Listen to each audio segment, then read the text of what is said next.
Flosstube and Instagram friends. My name's Kim, and this is Flosstube number 49 on November 7, 2022. If you'd like to follow me on Instagram, I'm the letter K for Kim, Goldman63 on Instagram. So welcome back. I have a lot of stitching to share with you again today. It's been a little bit longer since my last video than I normally like to go. 2 weeks seems to be a really good time period for me. I can remember the things I want to share with you a little bit easier, but there's just been a lot of fun things going on. One of which was I had a gathering here at my home. The women that I get to stitch with on Thursday evenings at the Panera here close to me, we got together here and did a Friendsgiving. We didn't do any stitching, but we had some wonderful food and fellowship, and it was a lot of fun. So I think I'm all ready to go today. I've got all my ducks in a row and everything set up.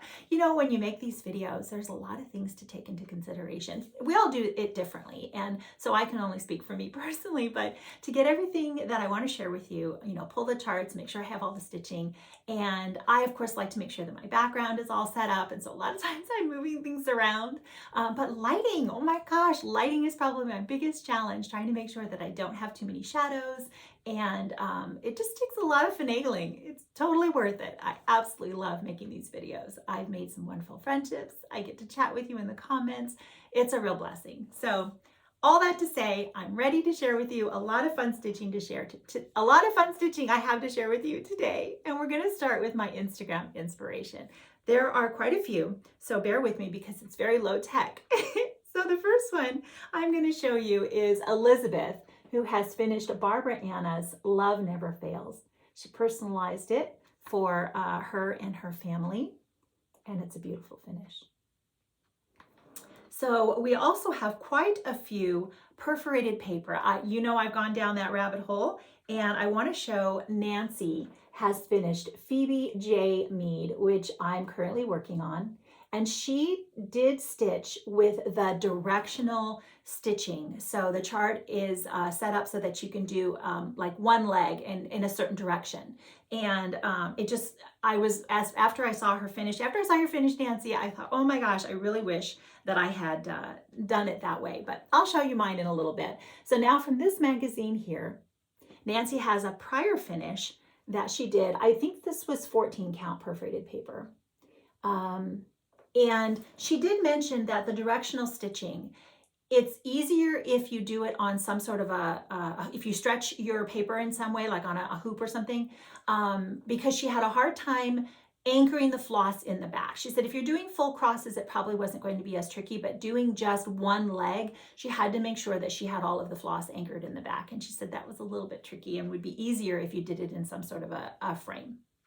So just a little heads up if you're stitching up perforated paper. I am no expert. This is all new to me. Let's see. I also have some more perforated paper finishes. This is Mally, who stitched quite a few of these cute little Santas, all on the perforated paper. And I also have, let's see here. Like I said, I have to look a little bit for a few of these. Here we go. Here's Jeanette from, I think it's probably Cross Stitching in Kentucky. And she did a fun Blackbird design sampler on perforated paper. Gonna have to take and do that idea. We also have Mary, Samplers and More, who stitched the same little bird that the Saturday Stitchers, my friends and I stitched, that I have showed you before.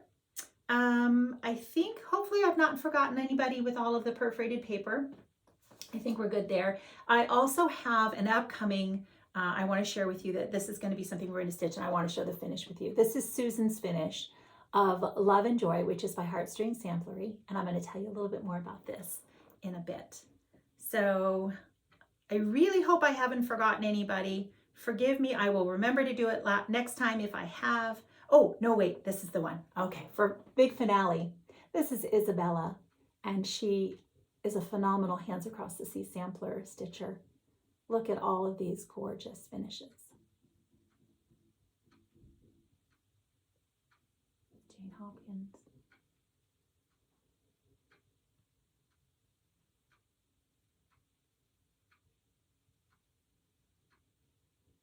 Is that Elizabeth Lightfoot? Mrs. Campbell. So inspiring. The rose and the giant pear. I did stitch this one. Mary Snow, she's so pretty. And Eliza Bell Cox. Oh gosh, all right. So there you go. You didn't see something there that you want to stitch, I don't know. All right, let's go ahead and move on. I hope I haven't, like I said, if I've forgotten someone, I always try to make sure I message and ask for permission to show the stitching that I show on the Instagram posts, but I really hope I haven't forgotten anybody. Let's move on to my finishes. I did my best to try to find the camera this time, so I hope that I'm remembering to look at you a little bit more than I normally do. Let's do my finishes. So I have quite a few here to share with you. The one on top is going to be my housewife. It's from the Sewing Club book, and it's called Hollyhocks Were Always There. And if you want to see this fully finished and absolutely fabulous, check out Celeste at Celeste Creates, because she shows on her very latest Flosstube, she shows it fully finished as a housewife. I have not been that brave and just haven't had the time as of yet, but I did finish. I made a few changes on mine. One of the things I'm wondering is why there's so much, now you're supposed to put your initials here, but why there was so much space here, because when you roll it, quite a bit is showing. So I'm not sure that I won't add something there. And I did leave out, there's a little bit, it doesn't matter. You'll see all the changes, but let me just show you what I did do for my stitching here. I changed a lot of the colors because I wanted them to be more pink. There are some oopsies here and there, but nothing too terrible. I did add scripture instead of some of the bands at the bottom there. And this is 36 count. It's by Dove Stitch, a fabric by Dove Stitch. It's 36 count. I believe it's called Tan Dyed Effect. And I'm very happy to have that finished, and hopefully I'll be able to make some form of needle roll out of it. I don't think I'm going to do the roll at the bottom. We'll see. And besides, it'll cover up the scripture, so I have to do something a little bit different. It's all right. We'll figure it out. So then I have my Heart Full of Gratitude by Cottage Garden Samplings, and you'll see that I only stitched a portion. So this is back here, and I did steal this frame after I had put Elizabeth Strickland in it. So I actually made a new frame for Elizabeth Strickland because I thought this frame fit in here perfectly, which is one of the reasons why sometimes I only put things in temporarily in case I don't love them and something better will come along. But I stitched just a portion on 36 count Sanguine, which is Weeks Dye Works. Moved some things around, did some cut and paste, and really happy with how this came out. Stitched up very quickly. I think it only took me, I don't know, maybe 3 days. I don't remember for sure, but it was it actually surprised me how fast this came together. So let's see if I can set back in there. So, oh my gosh, so pretty. Then let's see, we've got Sarah Barker, 1824 by Pineberry Lane. And I absolutely wind my way through this border. You know, I'm not super fond of border stitching. There were a lot of flowers in this. Just a little tedious, but well worth it. And I'm very happy that I persevered. This is just a thrifted frame or an antique frame that I got, something I got from an antique mall. And it was this size already. I decided not to resize it because it fits absolutely perfectly with the measurements, from width and height left over on the edge. But I normally would frame a little bit closer. I just decided this was going to look just fine because I really enjoyed this frame with this piece. So I did personalize it. This is my aunt, one of my wonderful favorite aunts. And I put her name at the top instead. And I changed around some of the colors on the flowers. One of them started by accident, and then I decided to embrace it and change it to some of the colors I liked better. There was no real plan to that. Love all the pinks. The colors of this really drew me in. And I do believe I used all the colorful colors, even though, like I said, I maybe moved them around a little bit. What is this fabric? 36 counts. That's one of the things I forget when I don't do them. Excuse me for reaching back here. I think it's 36 count Vintage Light Exemplar. I'm pretty sure that's what that is. Okay, then we have, let's change gears here and do some perforated paper finishes. This little book is chock full of just Oh my gosh, let me show you the back here. You can see some of the projects that are included in the book. I am so excited to do this one next. And there's a little, you get the little pocket watch, Tim Holtz, and there's a little piece that you can see. I can't show you too much from the book because a lot of the charts are on there, but let me show you the one I did stitch. This was called, the chart, I think it says 2 baskets, and I did this, let me show you what I dyed my fabric with. So I have, the first time I did the dyeing of my perforated paper, I shared that I used this, the Distress Oxide, and we talked about how it wasn't, permanent. And so I did a little bit more research and I found this, which is the ARC. I got it on Amazon, and I don't know if this is still Tim Holtz, but it's got the name Ranger on there. And I did the same process where I just dabbed. And I did this a lot lighter than the other piece that I stitched, a little bit darker, you know, like, so you can do it a little bit heavier, but I really wanted this to be, and this is just how that comes, the white 18 count perforated paper. You can only get perforated paper white in 18 count. You can only get white in only 18 count comes in white. You can get 14 count in other colors, but if you want 18 count, it comes in white, and you'll have to somehow dye it yourself. I shared with you, Stacy 911 Stitcher did a wonderful tutorial on how she used tea bags, and I did coffee in my hotel room when I was at summer school to get a start on Phoebe. But this is with the ink that I just showed you, and a light kind of like swiping across it. It was a little bit darker here, and I didn't want that. I wanted it to be a little bit lighter so the flowers would show up.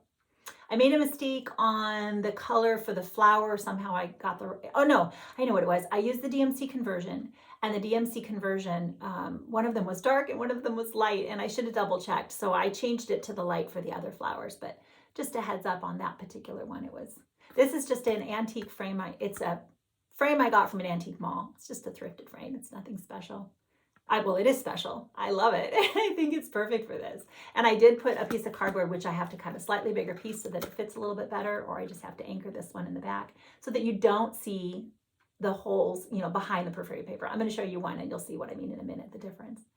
But this is from that little Needlework Press book. Loved stitching it. It was just, what I'm really liking about the perforated paper is it's different. It'll give me a different texture and element in my room. But when I don't sleep, as I mentioned, in the middle of the night, and I'm up a lot, it is way easier for me to see the holes on the 18 count paper than it is to come into my room and turn all the lights on and try to get, you know, more focused for 40 count, say. So I just sit out on the couch, and I've been enjoying stitching that in the evenings, and that's why you'll see so many of these finishes on perforated paper, is I'm just really, really enjoying it.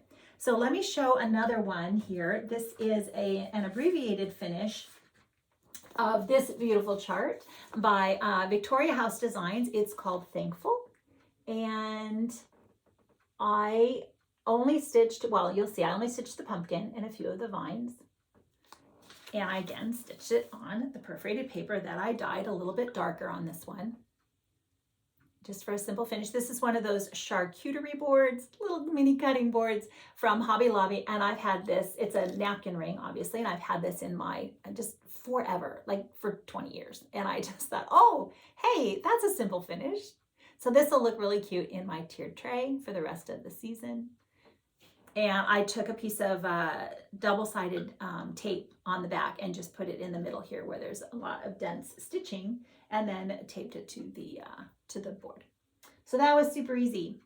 Okay, let's see what else we've got. This is a freebie, and I will not be able to pronounce this very well, I'm sure. Kalur Terrell, but she put out a freebie. It's Miriam, and it's so cute. I only stitched a portion of this cute little dog. I saw her post on Instagram that she had a freebie and went and tracked it down. This is a frame that I made from leftovers from another frame I'd made, and I just had a little bit left over, and really there's a very tiny bit left, and put those together and thought, oh my gosh, he fits perfectly in there. I've only just taped him to the back temporarily because I was making sure before I cut him out and put him closer in, I wanted to make sure he was going to stay in this frame. You can see there's nothing behind this, so if I decide to put a piece of cardboard behind it or what, but I only stitched a portion because this was just a really quick little finish, and I think he came out so, so cute. Then I have another one. Again, I only stitched the horse on this red horse sampler by Sub Rosa, and I got this off of Etsy. And I really decided, the horse is my favorite part. So I used the called for overdyed. I think it was Red Rocks. I think it was. And the other frame I picked up at the same time, these two oval frames from the Antique Mall. And I did, on the basket, so the one right here, I knew I had a very, very tight margin. Let me show you. I had such a tight margin to fit into this frame, which I wanted it to go in. So I took the mirror, the glass that was in here, and I laid it on top of the perforated paper, and I drew a line around it with like a friction pen, which it didn't really matter. I was going to cut on it anyway. And that helped me find the center of exactly the part I had that I was going to be stitching on and make sure that it was perfectly centered. And it really worked out very well. So that was a helpful thing for me to do. This one wasn't so I could fit it in here without any problem. So I think these frames are perfect. So as I said, I really did a lot of the perforated paper finishes, and I've been really, really enjoying them. Okay, so then I've got my finish of my Barbara Anna Love Never Fails. Here again is the chart. And I won this actually in a giveaway from Leslie, Fat Cat Flossing. So she also has a beautiful finish of this. And I really hemmed and hawed a lot because I love the entire design. I had planned on stitching the entire design. I actually started in the middle of my fabric and had to waste a lot of my fabric when I did cut it off, making the final decision that I was only going to stitch this portion. But I'm very happy with this. It's a very large chart, and it would take me a very long time, and I just have so many other things that I also want to stitch. Is that crooked that I made? I think that's it's not super pinned, so I'll have to tug that down because looking at it, it looks a little crooked. This frame is plastic, and I did a lot of those paint treatments that I've talked about with the probably black craft paint, and then the decor wax on top of it, and then I ran some rub and buff in this color gold. Pretty much just put on the tip of my finger and ran my finger lightly around the edges. So it's a little bit messy, and I actually prefer that. I like it. I think it looks just fine. I didn't have to cut this one down. It just fit in here perfectly. So very happy with this, and I'm all right. I'm settled. I actually did have the thought though that I will also want to stitch this top portion with the two birds and the flower, and I think I'm just going to make a pillow or maybe another perforated paper finish. We'll see. I have options, but I do think I'm going to do that before I probably pass on the chart because it was a gift to me, so I'd like to move that along. Okay, so now we can go into my whips. Those are all of the finishes. And I'm going to talk first because it's large and unwieldy and beautiful. It's just so gigantic. My Louisa Barney, which is part of the Reflet de Soie SAL that I am hosting with my friend Barbara, Nevada Stitcher on Instagram. So a reminder, we are stitching Louisa, but the SAL is for any Reflet de Soie, and it's something you've already started, something you want to start, something you just want to get a little bit of progress on. You decide how you want to join, and I hope that you'll post to the hashtag. I did want to share a lot of those, but there were quite a few, so hopefully another time I'll do that. I'll go through the hashtag on Instagram and show what everybody's stitching on. But so here's obviously the one end of the piece, and then the other side I still have to stitch another house over here, and then the flower border. So let me do a pan for you. As to what I have added is the house as we get to the other side. I finished the rest of the one house and started a little bit on the next one. Really hope I'm doing this well. I'm in. I think I am. So I didn't get as much done on here as I would like to. No reason. You just can't get to everything. But I think I'm going to add, I want to add the tree next to the dog. I think I'll fill that in. But I did start a little bit on, and I would love to get to the other side of the border there as well. But it really struck me, 36 count vintage cedar plank, and it really struck me. This is so huge. It's going to take up. I would have done 40 if I'd had a piece of 40 that was the right color and size, but this is going to take up a nice big wall space, probably in my bedroom above my dresser, because there's a good spot for it there, or maybe over the bed. My husband doesn't like me putting too many things over the bed because we live in Southern California and they have earthquakes here, and he's always saying that we're gonna have an earthquake and it's gonna fall on my head, and he's not wrong. That could happen. So I try to be very careful about what I put directly over our bed.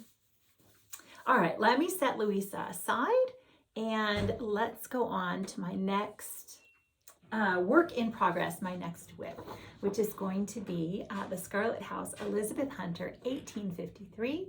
I'm stitching this along with my friend Shelly. It's only stitching, and I've really enjoyed stitching on Elizabeth.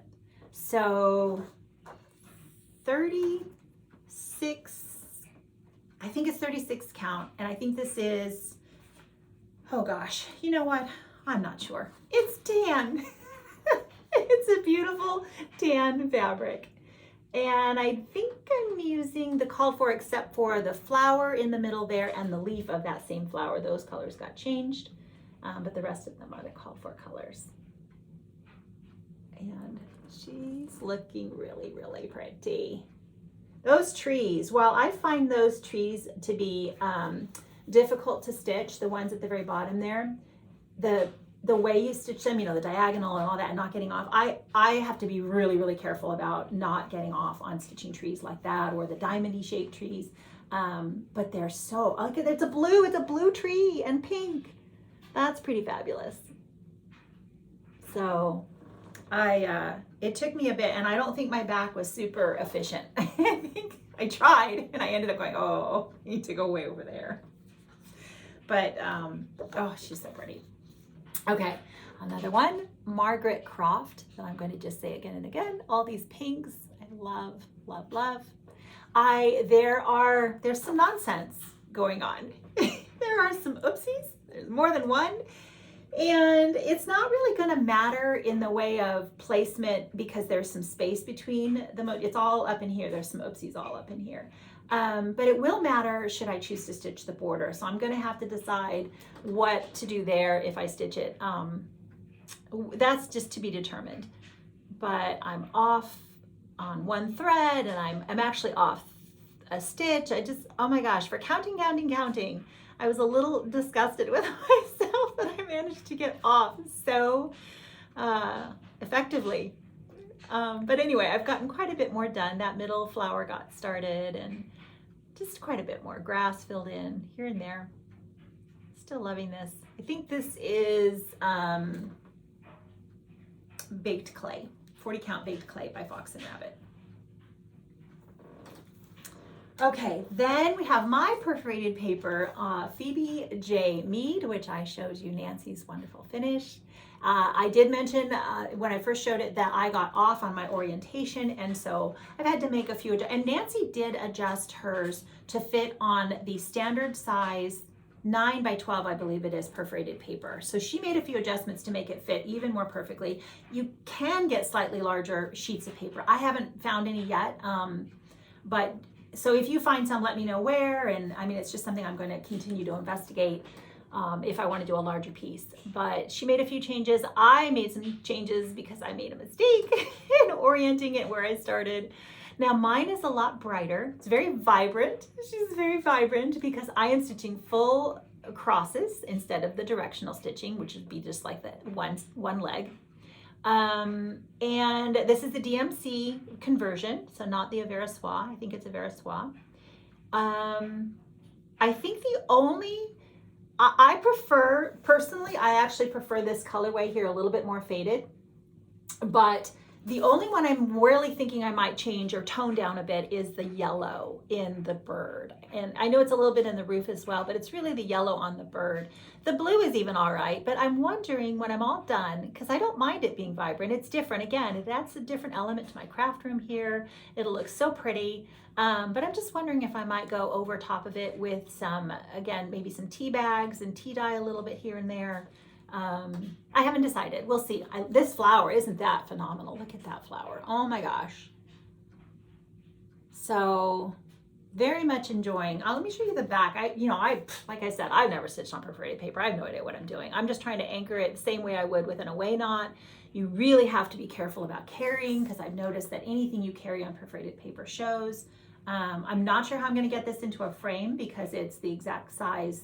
It'll go right up to the edge. So we'll have fun dealing with that. When the time comes, we'll figure that out as well. Okay. Oh my gosh, I was so happy to pull this one back out. I could say that about all of my WIPs though, which are, I think I have like 34 approximately going on right now. But I have a lot of finishes. Wait until I tell you all at the end of the year when we do our recap. I have quite a few finishes. So Hannah Cummins by With My Needle, Ellen Chester. This is so pretty. They're blue deer. I mean, who doesn't want to stitch a blue deer? Do. So 36 count Meadow Rue that I over dyed with some Rit dye. No, that's not the right one. That was a different one. This is straw. I think this is 36 count straw by Weeks Dye Works. That's right. So there you go. I'm doing just a portion, obviously. I'm not doing the alphabet part at the top. I'm not doing the words at the top. I am going to make the cartouche have scripture. And so I'm making a few changes, a few color changes as I go. But I just was able to pull her out last night and finish a bit on the other deer and add a pot of flowers and stitch a bit on the vase. Oh my gosh, I really love this one. And if there were just more time to get to everybody. Okay, so it looks like that is my last WIP that I have to share with you. Today I have some new start. I have a new start, and then the other one that we're going to be starting that I want to invite you to. So this is part of Farm Boys Love Pam has a birthday sale going on. So I'll put the hashtag below, but it's like HBD for happy birthday, and then FBL, Farm Boys Love, SAL. And she said, stitch anything related to Christmas. So I finally pulled out my Plum Street Samplers rack stack, which I've had for feels like a number of years now. And I got to start on 40 count Eucalyptus by Fox and Rabbit. And I got to start on this. Called for over dyeds, pretty sure. Yeah. So cute. So cute. Little eyelashes. The back stitching, and this doesn't have, as far as I've been able to determine, this has no over one. I know some of the stacks by Paulette have over one stitching. This one doesn't have any over one. Just a tiny bit of back stitching in, like I said, the eyelash on this one, and I think the little baby one at the top has some back stitching there as well. All right, let me check and make sure, because I think that we're on to my the new sal. So this is part of the Saturday Stitchers, which is my friends Celeste, Merritt, and April. April is on Instagram at April Heirlooms, and then Celeste and Merritt both have Flosstubes, so I hope that you're enjoying theirs. We are going to stitch this starting on November 19, so that should be a Saturday, a couple of Saturdays from now. And this is not a color copy, it's just a PDF that you can get from a Heartstring Samplery, her website, and you can download this directly from there. Yeah, so Heartstring Samplery. And we're going to start this together along with my friend Lisa. She's going to stitch it with us, and I hope some others I've invited as well. And I'm inviting all of you. So and this is the one I showed you that Susan had the beautiful finish of. I feel like there was another one. Oh, Nancy finished this too. Glenn Shaw Stitches, she finished this too. So we're going to start that on November 19. And if you'd like to stitch with us, we haven't even picked a hashtag, but we will. So if you'd like to download it and get your things together, gather your supplies, that would be so much fun for us all to stitch this together. I'm taking a quick little peek around because I have just one quick purchase to share with you. And I think that's everything. Yeah, I don't think I have any more stitching or sals. Oh, no, wait. No. Oh my gosh, I'm so glad I looked. I have another one. I purchased it this morning. So my husband is doing all the things. He's so sweet. He's going to, he's already sent it to Staples so that I have the cover sheet that I will be able to show you. This is another one that I'm wanting to start, and I can show you the picture of what it's going to look like because like I said, I don't have. This is by A New Creation Studio. This is Allison, and this is a new release by her. Again, on Etsy, A New Creation by Alison. Is that what it is? Yes, A New Creation by Alison on Etsy. She has it in this colorway, and she also has one without all of the white stitching around the edge, and it's on a more of a tan colored fabric where if you just want to stitch the manger, again with the trees and such. It's so sweet, and I got this, and I'm excited to be able to add this to my Christmas stitching, which I am ready to do a bit of Christmas stitching in addition to getting back to all of my samplers and my whips. So that will be hopefully started by the next time I see you again. But I had one more, I forgot about this. It was one more purchase. I got this from Amazon. It's used, it's old, and my friend Shelly saw the bird and she said, oh my gosh, I thought of you, of course. I said, oh my gosh, yes, that'll be a fun addition. So somehow, at some point, this will get started. There are other charts in here, but to be honest, I don't know how many of the others I would actually stitch. It was only $6 and free shipping, so for Beyond Prime. So that was a really fun addition. Okay, all right, now I think that is everything. Oh my gosh, so much fun visiting with you again today. I hope that you're enjoying everything that you're stitching on. Let me know what you're stitching on if you'd like, and if we're stitching anything in common. I am going to, as always, share scripture, and I hope that you'll stay. But if you're just here for the stitching, that is all the stitching. And I really look forward to seeing you again soon. It'll be, again, maybe 2-3 weeks. We've got a lot, it's holidays, lots going on, lots coming up, lots of fun things, lots of blessings. So everyone, take care. I will see you soon. Okay, so for those of you who are staying with me, I am going to share the scripture references that I put on my housewife for Hollyhocks Were Always There. So we have 3, and these are all the NIV version that I'm sharing with you today, and I will put them in the drop-down box for future reference, should you like. Okay, so Isaiah 26:3, you will keep in perfect peace those whose minds are steadfast because they trust in you. 1 Peter 3:3 and 4. Your beauty should not come from outward adornment, such as elaborate hairstyles and the wearing of gold jewelry or fine clothes. Rather, it should be that of your inner self, the unfading beauty of a gentle and quiet spirit, which is of great worth in God's sight. And Proverbs 31:30. Charm is deceptive and beauty is fleeting, but a woman who fears the Lord is to be praised.